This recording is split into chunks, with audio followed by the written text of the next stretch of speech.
What I have to say today is relatively short. I want to talk about the challenges that we have in the Helen Bamber Foundation, which I'm going to refer to from now on as the HBF to avoid the embarrassment that I always have when I have to say the title. So it'll be the HBF. What I would also like to do is to go at some stage with you into the consulting room in which I am sitting with my client. So the challenges that we face in the HBF, providing medical expertise, include the vulnerable state of the people with whom we work, the alienating nature of asylum procedures, and the timeframes imposed by the decision makers. One of the first difficulties facing our coalitions is the nature of the client. The HBF was established to offer a service of physical, psychological, and social care to survivors of torture, as well as to women and young people who've been trafficked for sexual exploitation. Men and women who've been the victims of ethnic violence, extreme forms of domestic violence, including rape, victims of female genital mutilation, and other forms of gross cruelty. Many of the people with whom we are working have endured year after year of systematic abuse at the hands of trusted others, as well as state or non-state persecutors.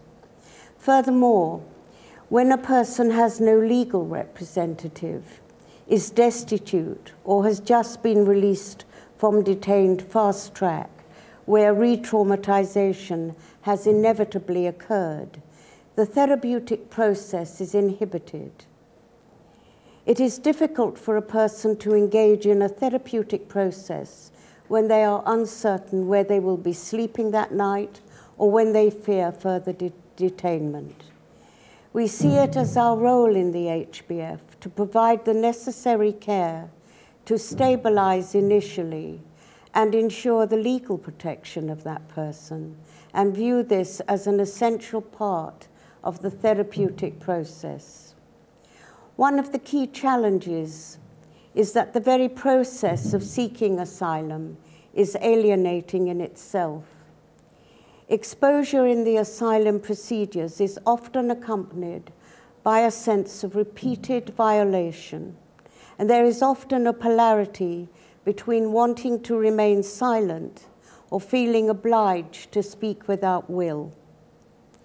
Evidence has emerged from the ICC regarding the potential therapeutic gains of giving testimony, but this is contingent upon the manner in which the testimony is received. When working with complex and relational trauma, disclosure of atrocity can only be made safe within the context of a therapeutic relationship. I do have the relevant papers, by the way, references to which I'm referring, for example, from the ICC, because I haven't put slides up, so you may wish to ask me. People who have endured great trauma and atrocity frequently speak of feeling subhuman, not human anymore. These are not words alone.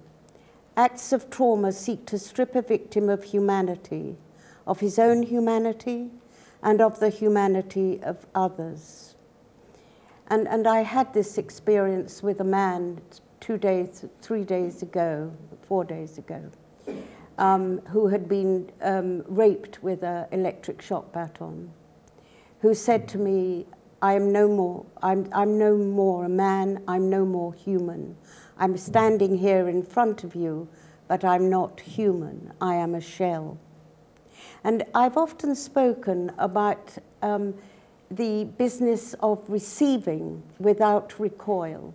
And I want to just go back, if I may, and if you'll bear with me, to the time that I worked in Belsen, the former German concentration camp at the end of the Second World War. And I learnt many things there. It was, in fact, my university. But one of the things that I learnt was the fact that survivors have endured multiple atrocities and loss feel so sick in their body that they feel that they will contaminate the listener, that they cannot bear that step back and that sense of recoil. It's as though it is a recognition of what they feel about themselves. When survivors speak of trauma, of pain, of loss and grief, these are raw human emotions that do not reside in a vacuum. The manner in which the emotions attached to the experience is received is pivotal in the experience of a person who has suffered threat to personal integrity. It is not just telling the message, the narrative, but the way in which the message is received, by whom, and for what purposes, that are capable of providing the essential rehumanizing experience. Humanity and validation of human experience are the starting points of reintegration into a world in which re-engagement with life and with others becomes possible. We work to a model of integration rather than to cure. Part of a process of integration involves the trauma testimony becoming part of a person's life rather than their defining existence, and as such, the process of gathering information of clinical significance for a report has to be part of a much wider process and not a forensic examination alone.